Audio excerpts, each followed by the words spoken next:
Jaimesi jingka pha hidabang phat hoi pathen ni ip jalan pathen kan thang vein tuni ni kho hi pathen thu seiding en ke ahin kaloi pa pastor navin ahin ke ni hi pathen thu seiding en lai Nepal le India border langa su khong hon ahin khong hon na wa hi hichi gama hi ti sedam nisa sabe se a chu mun khat muna chu kito hona pathen thu jong chom khat hi ki holim ding chuting le Jani ni khowa thasiat na ni kho hi eho zo sen ito khawin adi din Manipura ko na hi mini numei melhoi ta nunga lamnun nem singson ahi in chuting le ngan thoi bi Sharma phaya ko na ahi in ya chu amani hi eho ilawa hi umtalo tan ahi to hi ma ni hi vano ya pana hi talo tan ahi ya chu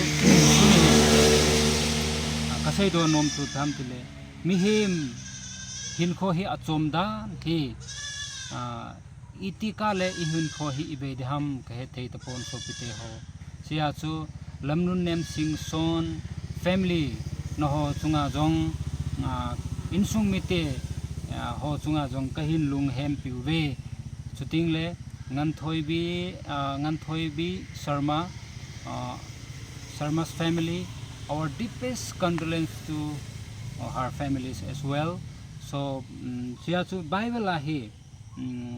Bible mun khana pana hi ga siming kating labu zale thum chang somlanga achu ipiaziam ti chu khabe ga sim hlang kating mi him wang ahin kho ho chu hampa bang bo jowa pacha bangbe bo ahi in hiti chun ahung khangin ahi mi him hin kho hi kisei thelo an sopite ho itika ipi hung si ni dam khe thei tapon jani nithum ki ahi news a chu ka vele anompon chuting le jana jong Facebook hen lang WhatsApp hen lang mun tina hi viral videos ho ailo le ite saidam photo ho he circulate ahungin hi chu ka vele ke lungthim jong to khain adi din ke ho ta sancha te ho in heading u khachu tuni hi eho pathin hette ho dinga chu nikhat le thi tho dinga hin iti ithi dham wang khe pon pathen thu sei lai ta chamin atha jong i theding chuting le nat na cha choma jong mi hi the ahin so pite ho chuting le accident ahin lang i pilam panga jong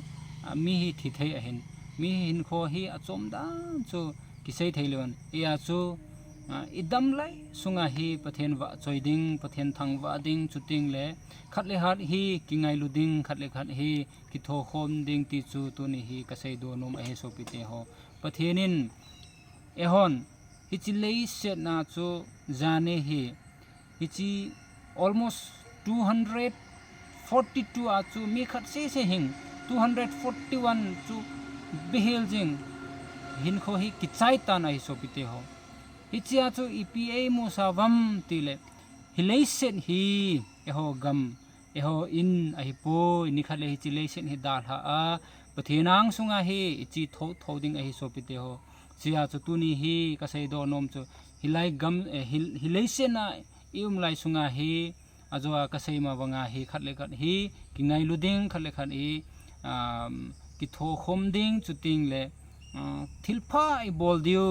ithi nong ting le pathian ang sunga hi chi ting le pathienin ei ho zo sedingen iti saidham lallu khu chu ei koi pi a hin so pite ho sia chu mi hem hin kho hi ajoa kasei ma wang kisei thelon life is so uncertain minute second ka ajong mi hin kho ki be thei ai so pite ho sia chu Bible ni sei ma wanga chu tuni hi pathen chate pathen ta san chate ho dinga chu ithi tingle van gama chu chi tho ding ai so pite ho van gama chu lu tho ding a hi ahin pathen hello ho pathen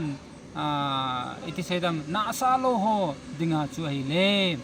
damon chu jote te dinga umai hi so pitho sia chu tuni ka sei do nom chu ai le eho hi prepare ta ding diu he ti chu achai na ka sei do nom in once again Miss Lamnun name Singson's family, our deepest condolence to her family, and also our deepest condolence to Nganthoibi Sharma's family as well. So Manipura kona hi Lamnun name Singson hi ama hi langkhana sedam gal hungki pa jowa hi displaced person jong ana hi eti chu kaza in anompon hi jong le pathin program a hi in sung mi te ko ma chu tuni ka sei do nom chu ai le ama hi tuni hi pathin ang sunga hi om tan a hi sopite ho non na set lo diu nikhat ting le e ho ta sancha te ho dinga chu nikhat le Lamnun nem Singson to